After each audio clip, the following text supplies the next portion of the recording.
कृपया खरेदीस गावातील तसेच पंचित कृषीतील आलेल्या सर्व सदस्यांना विनंती आहे की या ठिकाणी हा संपन्न होत असलेला अखंड हरिनाम कथा ग्रंथराज ज्ञानेश्वरी पारायण सप्ताह सोहळा आयोजनाचं जरी हे वर्ष दुसरं असलं तरी मोठ्या दिमाखामध्ये ज्या मान्यवरांच्या ज्या आपल्या गावाला नव्हे आपल्या पंचित कृषीला ज्या तपस्वी साधूचं ज्या थोर महाराजांचं योगदान लाभलेलं आहे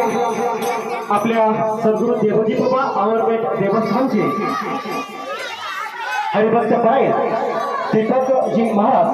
यांच्या प्रमुख प्रेरणेनं हा संपन्न होत असलेला अखंड हरिनाम कथा ग्रंथराज ज्ञानेश्वरी पारायण सप्ताह सोहळा या सप्ताह सोहळ्याचा आजचा हा तिसरा दिवस आणि या आजच्या तिसऱ्या दिवसाच्या निमित्तानं आजच्या तिसऱ्या दिवसाची या ठिकाणी कीर्तनरूपी सेवा जी आहे ते हनुमंतरायाच्या पवित्र चरणी जी संपन्न होणार आहे जी समर्पित केली जाणार आहे ते हरिभक्त पारायण या ठिकाणी हरिभक्त पारायण मोहनजी खांडे महाराज सिरसलकर या ठिकाणी महाराजांचं आगमन झालेलं आहे। शेडेकरी हरिभक्त पारायण दामोगुरुजी जगदावाडी आणि